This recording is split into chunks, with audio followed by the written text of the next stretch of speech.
item on the agenda, item 21, which is actually item 22, which is the technical presentation by the Commission of the Net Zero Industry Act. I will ask Mr. Stefan Soro, head of the Green and Circular Economy Unit in DG GROW. I would like to invite him to be here with us. Your tag will be added soon, your name. And I would like to thank you also for being here to a maybe more technical discussion on the Net Zero Industry Act. Because I hope you are here during the presentation of Commissioner Breton. Commissioner Breton already presented the general lines and the principles and replied to some of the comments and questions of our colleagues. But clearly will be interesting to go a little bit in depth on the Net Zero Industry Act. You have also visual presentation. And then, of course, I have already some colleagues on the list. If there are other interventions, please let me know. And starting off today, this morning we allocated all these initiatives to political groups. We are going in a speedy way in order to see these initiatives improved, amended and adopted in the end. So, Mr. Soro, you have the floor. Thank you, Mr. Chairman. Just to clarify, I'm not Stefano Soro, I'm his deputy. Okay. And you will have to listen to me because Stefano is another committee which is considering amendments to another piece of legislation that we are working on. But hopefully I will be able to provide certain, as you say, technical elements complementing what the Commissioner said earlier today. So I will just present a few slides outlining the background for the proposal and its main elements. I've been told I should point it there. Do you know how this works? Okay. Okay. All right, thank you. So background.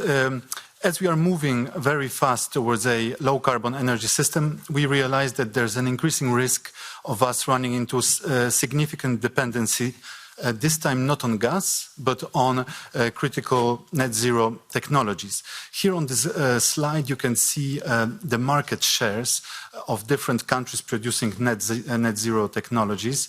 The red is China, deep blue is Europe. As you can see, red dominates. We are still strong in a few sectors, such as fuel cells or electrolyzers or wind turbines. But the worrying element here is the trend, because the red is increasing, the deep blue is decreasing. As you know, our competitors and our partners are deploying very ambitious programs to support their sectors, and we believe we have to do the same.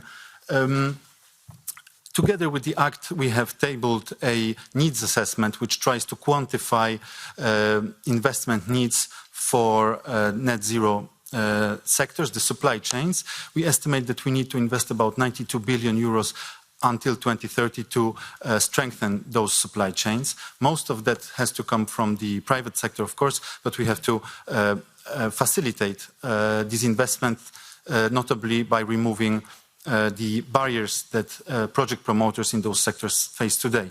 And those barriers are related to permitting, access to finance, lack of skills, and other.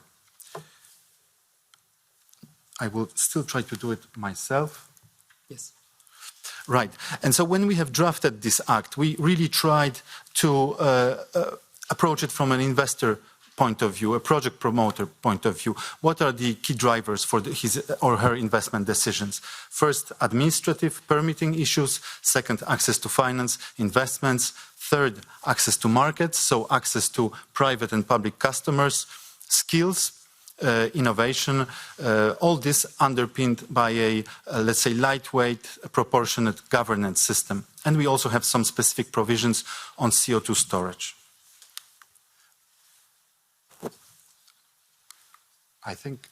Right. So maybe just starting with the scope, because listening to the debate between you and Commissioner Breton, there was a lot of questions about the scope. Just to clarify that there are basically two layers in this act. There's a basic layer in Article 3, which includes all net zero technologies, where we try to have really a comprehensive approach towards including all of those technologies. And then we have a second layer, which includes so-called strategic net zero technologies, which are listed in an annex. And those strategic net zero technologies have been selected on the basis of three criteria. First, their contribution to our 2030 decarbonization objectives. Second, their maturity, so they have to be technologies that are already ready to be deployed and scaled up on the market. And third, the associated risk for supply chain disruptions. So that's for the, let's say, horizontal scope. Then for the vertical scope, also here I would just like to clarify that we want to target both the manufacturing of end products, but also key components, because for our security of supply, it really does not help if we have, for example, a high production of batteries, but we don't have any production of key components such as cathodes in this case. Also here on this slide, I would like just to refer to the target. We have an objective, which is not a target, it's a 40% benchmark corresponding, so the 40% corresponds to the manufacturing capacity versus our deployment objectives in 2030.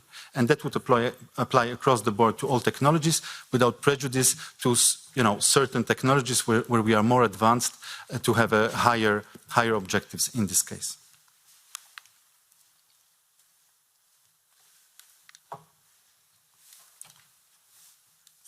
Still struggling? Right. Maybe, could you do it for me? Thanks. If one more back, please. Moving on to one of the core elements of the proposal, permitting. We know that for renewable deployment, this is a big barrier. For manufacturing of clean net zero technologies, this is also a significant barrier. Today, project promoters face up to 7 years to get their gigafactories approved. So here we propose to address it through a number of measures. First, shortened permitting procedures with strict deadlines, depending notably on the project size, between 9 and 18 months. For strategic projects, it would be faster. Streamlined environmental impact assessments, and so-called one-stop shops. So single guichet where project promoters could have access to all of the information and all of the procedures that are necessary to complete their applications. Of course, here it's not only about rules, but also about resources. We know that member states have sometimes problems staffing relevant administrative entities, and that's why already now we are working inside the Commission to provide them in the future technical assistance to assist them in the implementation of these provisions. Next slide, please. Next key component of that proposal is a little bit of an outlier because, as I said, the proposal is really about scaling up the manufacturing of clean energy technologies. Here we talk about the measures specifically aiming at helping our energy-intensive industries. We all know that they struggle a lot and they have significant challenges to decarbonize. For many of them, the only way forward really to fully decarbonize is through CCS. And one of the main barriers that CCS faces today in Europe is a lack of storage capacity for CO2. And this is why we have here proposed a number of measures to address that bottleneck. First, by setting a specific target applicable to CO2 injection capacity. By 2030, we want to have in the EU 50 million tons of CO2 injection capacity annually. Second, we want to provide transparency, visibility on the market. So on the one hand, we want to ensure that there's a clear visibility on where storage is available, and on the other hand, where CCS projects would be deployed. So today, most of storage is available in northeastern Europe. We want to make sure that this is spread evenly across the single market because we also want our energy intensives to continue operating across the single market. Third element here, strategic projects. So CO2 storage projects contributing to the target would also have the status of a strategic project. And in that case, they would have easier permitting and also facilitated access to finance. And last but not least, this would be implemented through obligations placed on oil and gas producers, which would have to make available CO2 storage pro rata to their production. Next slide. This is, I think, a provision that attracted a lot of attention in the press, access to markets. This is about procurement, auctions, and other public support schemes. So here we talk about, as I said, procurement. Whenever public authorities purchase net zero technologies for their own use, such as schools purchasing solar panels, or auctions for green power. So whenever public authorities set up auctions, tenders for the development of decarbonized power generation capacity. And third, subsidy schemes for households. For example, vouchers handed to households for purchasing a heat pump. We have heard in the press that this is a response to the US by American. This has nothing to do with local content requirements, just to make it clear. This is about obligating national authorities, whenever they implement these three types of schemes, to apply so-called sustainability and resilience criteria in their award criteria for those schemes.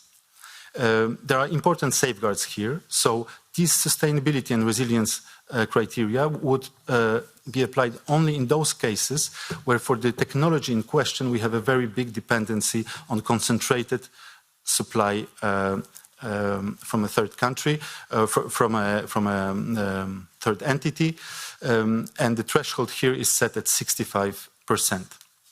Second, we have also very important safeguards in terms of costs increases, because we know that purchasing EU equipment instead of third country equipment may lead to increases in costs. This is why in those cases where the application of those criteria would lead to a 10% price increase, 10% or higher, member states would not have to apply the criteria. And also there are other safeguards, notably related to the availability of the equipment in question. Next slide. Skills, and very shortly here, skills is a major barrier. Of course, as we all know, what we want to do here is to scale up a model that we have applied to batteries under the Battery Alliance, with standard packages for training, vocational training, that are then deployed throughout member states. We are targeting 100,000 of trained professionals in those sectors. We also want to require member states to recognize skills in those sectors that have regulated professions. Next slide, please. Innovation. As I said, the proposal is really about scaling up mature technologies. But of course, we cannot be in the long term competitive without innovation, and that's why we propose to put in place provisions on regulatory sandboxes. This is a solution that is already applied in many sectors, notably AI, and it allows the developers and producers of innovative technologies to test their solutions in a controlled environment with certain derogations from specific rules, environmental rules, or, for example, privacy rules. And I would be happy to expand on that during the questions and answers session. Next slide, and I will conclude here. Governance. We want to work close with member states and with the private sector to deploy that initiative. So regarding member states, we have heard many comments in the Council already with worries from member states that smaller countries would be left out. So we want to ensure that the implementation, be it related to permitting or to procurement, is applied in a uniform way across the single market, and member states assist each other in that implementation. Second element here, the business-to-business element. In our work on the industrial alliances, we know that this is key to match companies active in different segments of the supply chains, to match also off-takers with producers, and that's also one of the aims of this platform to foster supply chains across the internal market. I would conclude here. Thank you very much, and happy to answer any questions. Thank you. Thank you so much. We go to the first round of interventions, and I start with Mrs. Weiss on behalf of EPP. Thank you so much, Chair, and thank you, representative from the Commission, to be with us this afternoon. It's very appreciated. The ENSEA is a great first step to improve the competitiveness in Europe at last.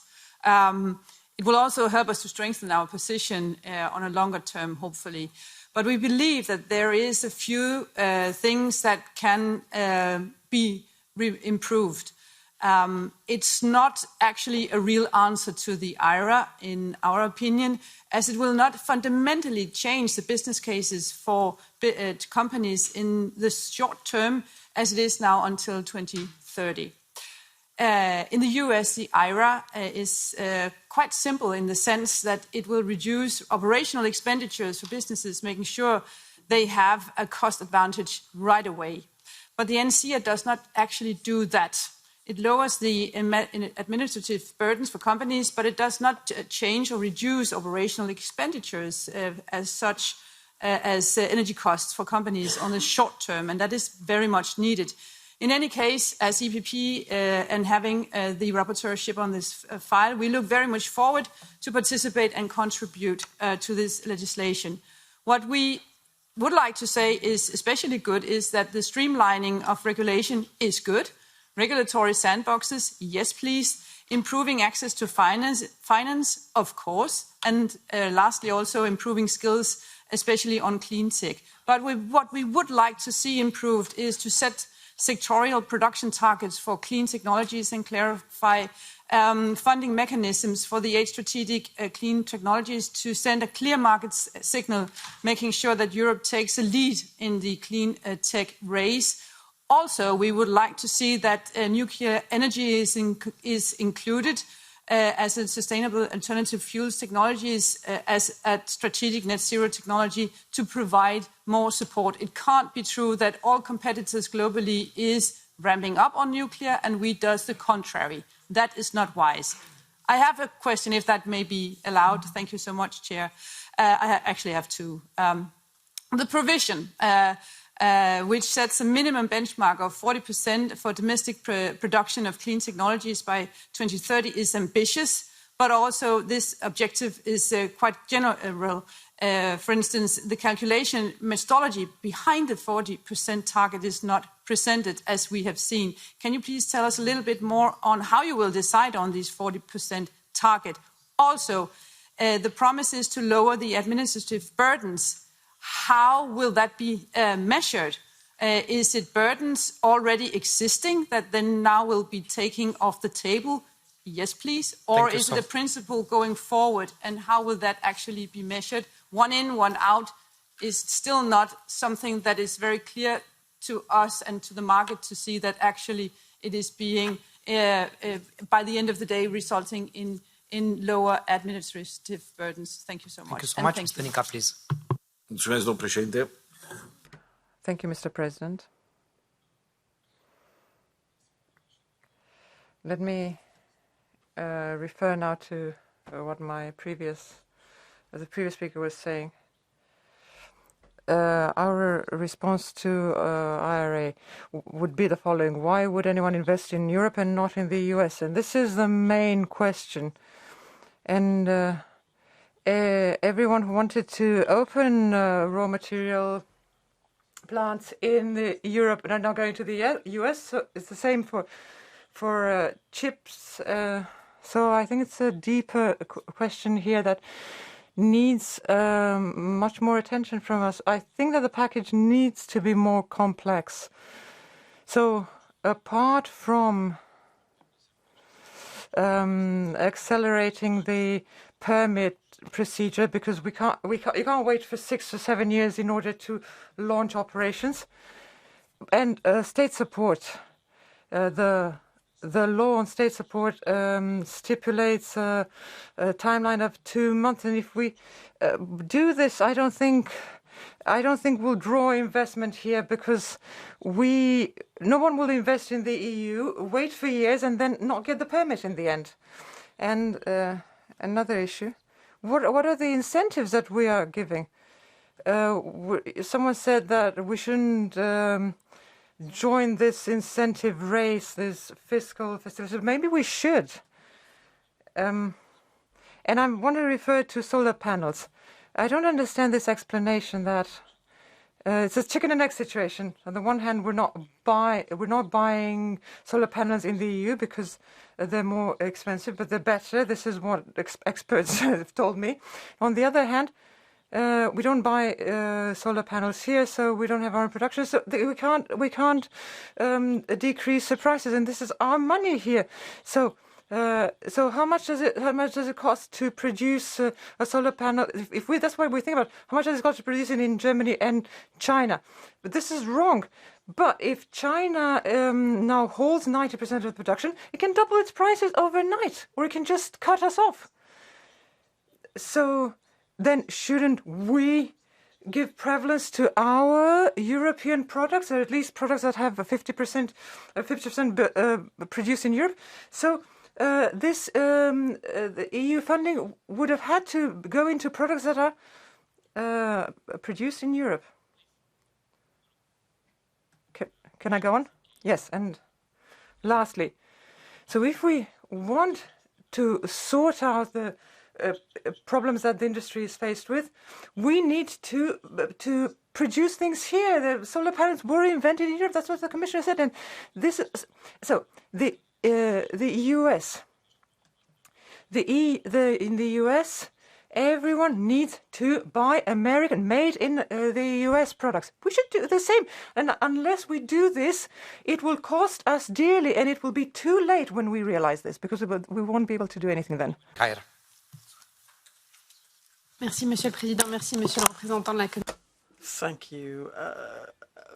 Two questions, one on financing and one on the productive sub-objectives per sector.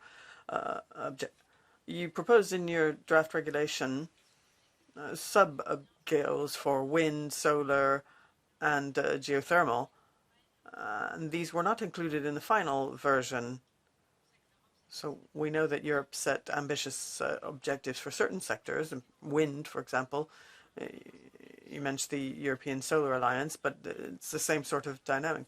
Why didn't you include these sectoral objectives in the final version? And then the other question, in the impact assessment, you said that obtaining zero emission goals would need 92 billion euros investment by 2030, with a public share would be between 16 and 18 billion euros. But the report says that currently the European budget would only provide 8 billion to invest in facilities. And you conclude that the current Union budget doesn't offer enough possibility to support the aims of the regulation and to guarantee fair competition between the member states. So how do you count on filling in this gap? And what about allocating part of the ETS income for these investments? Thank you. Thank you so much. Mr. Niklas Linas, please. No? Madame Marie Doshi, s'il vous plaît. Mes chers collègues, cette proposition... Dear colleagues, this proposed regulation is a prolongment of the proposal which was adopted at the beginning of the year. Its objective is still the same. It's an objective which is in good sense, which is at a time when Europe is losing a lot in industrial terms. I think we've got to not miss the train on this new direction that the world economy is taking. I think we've got to be ready to produce with low carbon and with the key technologies.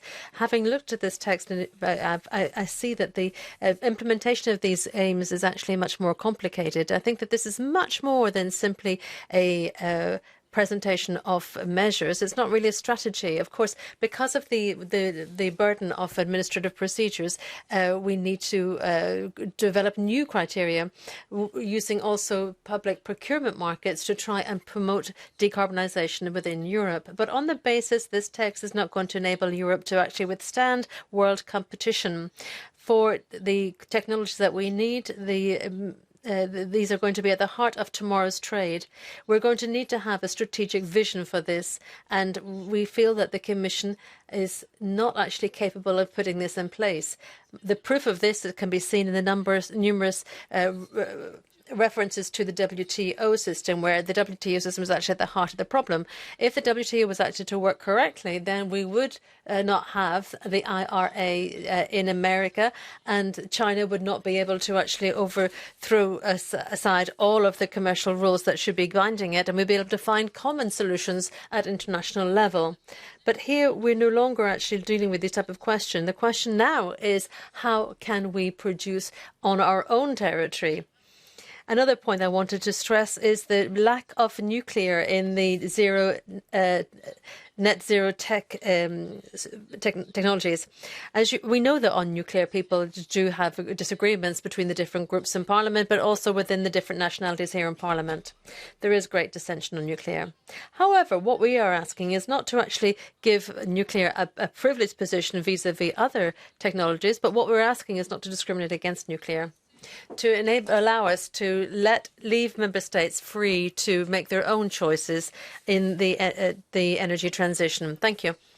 The aim of net zero is much too important for us not to listen to what scientists are telling us, which is telling us that we cannot guarantee this transition without recourse to nuclear. Mr. Truszczyński, please, you have the floor. Thank you for these comments and questions.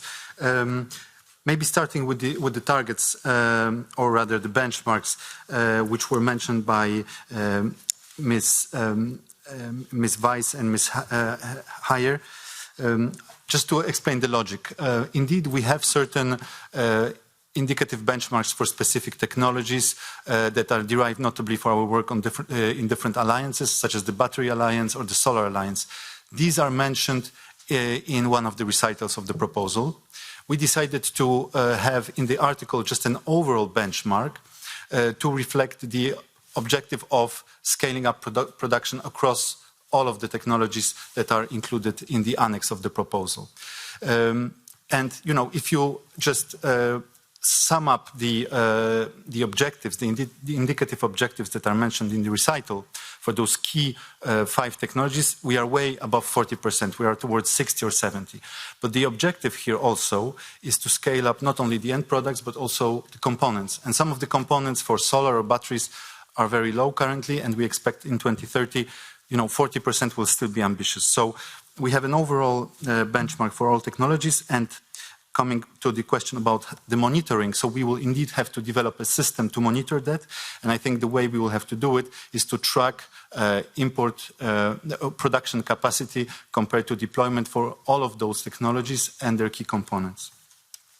Second element that was mentioned by several interventions, funding, whether, you know, because indeed, I mean, the proposal does not include any ring-fenced budget for this objective. What it creates access channels for the funding that is already available. And as it was mentioned by Ms. Heyer, indeed, the needs assessment concludes that the investment needs are higher than what is available currently under the EU budget. If you look at the proposal, we mention the Sovereignty Fund as one of the future avenues for addressing that gap that is to be tabled in the coming months. We also have to keep in mind what has been proposed recently by the Commission under the amendment of the TCTF, where for the first time we allow state aid for productive investments in net zero technologies across all member states, going up to 60% of aid intensity. So I think, you know, this proposal has to be looked at in conjunction with what is available under different EU funds and what will be available in the future and what is made possible under TCTF. Comments on nuclear from Ms. Weiss and Ms. Doshi, notably. as was already mentioned by Commissioner Breton earlier today, nuclear is recognized in the scope. Specific nuclear technologies are included in Article 3. Comment from Mr. Nika on how to make these sectors competitive. We believe that with this, vis-à-vis China notably, we believe that with the provisions we have currently, it will be possible. Currently, if you look at solar that you mentioned, the cost production difference between China and Europe manufacturers is about 30%. What our analysis shows that we can lower it to 10% or below through economies of scale and so on. But to get there, we need the procurement provisions. We need also some financial assistance and faster permitting. And I think with that comprehensive proposal, we will achieve it. Coming back still to the funding, why the ETS proceeds are not part of the proposal. I mean, we don't comment on leaked drafts, so it's hard for me to answer that question. And I think I hope I covered everything. Thank you. Thank you so much. We go to the second round, interventions of 1 minute, and I start with by inviting Mrs. Niebler to take the floor. Thank you very much, Chair. And thank you very much for the presentation. I just have a couple of questions. First, a comment. I think this Net Zero Industry Act is a good proposal, but I don't think it's comprehensive enough because it only looks at the net neutral technologies and it doesn't look at other structures and processes that are necessary to reach climate neutrality by 2050. For example, I think without looking at chemicals, we can't have a sustainable economy. And if I look at these restrictions that are in the pipeline, then I think with the one legislative proposal and with other procedures, and I think we're working at cross purposes. And so I want to know how these different procedures from the different DGs, how they can be combined for a consistent approach. And the same with the Industry Emissions Directive.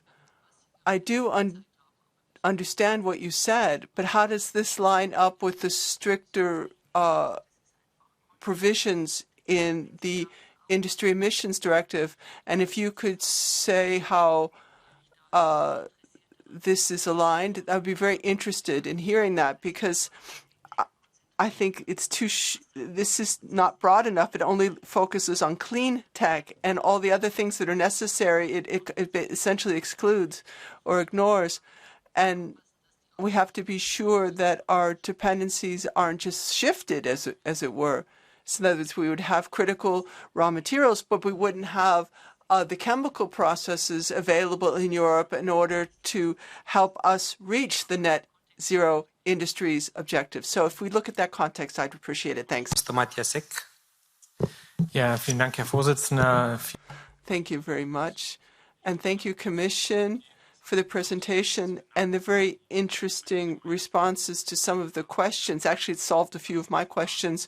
However, there are a couple of points that are still open, especially if we're assuming that Net Zero Industry Act is a bit of a paradigm shift, especially if we're looking at pointing out specific technologies and giving them some privileges vis-a-vis other industries who don't enjoy the same privileges. So to that extent, I'd be interested in knowing about the scope of the technologies concerned.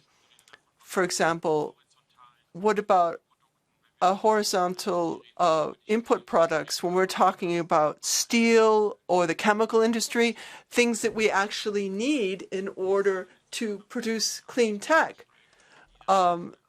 So how they can be covered to combine them for objectives within a sector. Another point, I was wondering about the public procurement procedure. We were talking about efficiency that can be used. However, the question is, within is this in conformity with WTO framework? And is this WTO is this in conformity with WTO? And finally, last question, when you've already said you don't want to discuss drafts, but there are considerations that we should be looking at the cohesion aspect, that we should look at transitional regions, net zero valleys. So I would be interested in knowing how these aspects, for example, transitional regions, could be taken into account, because there is a political connection between ending fossil fuels use and. Mr. Bergqvist, please. He's not here. Then a very short intervention from Mr. Pekarinen.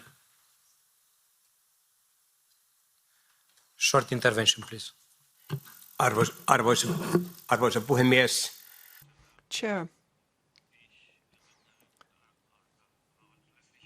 I would like to recall that our experience demonstrates that we can't do it just alone with China, that we would simply use tariffs or duties, but we have to ensure that we're innovative, that we innovate.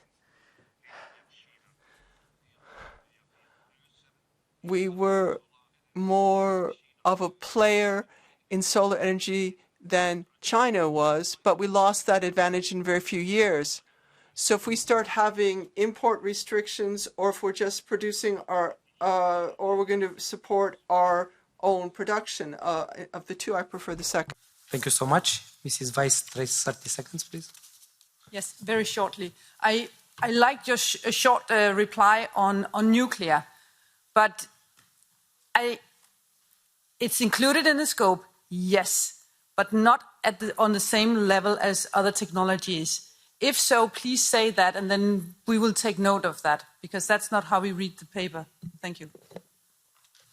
Thank you so much. I would like to invite Mr. Jacek Tuczynski to reply to all these questions now. Thank you. Thank you, Chairman. Maybe starting with the last one, I confirm it explicitly. Nuclear is not included in the annex, which lists strategic technologies. It's included in the basic scope in Article 3, and not all nuclear, but specific nuclear technologies. And just to clarify that there are specific benefits applicable to the basic scope listed in Article 3, such as faster permitting, and then there are specific additional benefits applicable to the strategic technologies listed in the annex, for example, all the provisions on auctions, procurement, and so on. Coming now to the comments of Ms. Niebler and Mr. Ecke on energy-intensive sectors. I mean, indeed, maybe the title of this act is actually, in a way, wider than its scope, because it really aims at, above all, scaling up the production of net zero technologies, such as solar PV, wind turbines, heat pumps, and so on. It also addresses some of the bottlenecks that energy-intensive sectors face, notably through the CO2 storage provisions. But it does not address or even aim at addressing in a comprehensive way the different challenges that energy-intensive sectors face today, like high energy costs. This is not part of the proposal. So in the proposal, we have the CO2 storage provisions, and just to clarify on the scope, such products as steel, cement, or chemicals could be considered in the scope of the Act, as long as they are qualified as components of the net zero technologies. So cement produced specifically for offshore wind foundations could be in the scope and therefore benefit from the provisions. Comment from Mr. Ecke on WTO. Please, Mrs. Niebler. No? Okay. All right. Please. Thank you. I continue then. WTO, we were very careful to make sure that what we put on the table is WTO compliant. It even says explicitly the act that it should be deployed implemented in full compliance with relevant WTO provisions, notably the GPA agreement.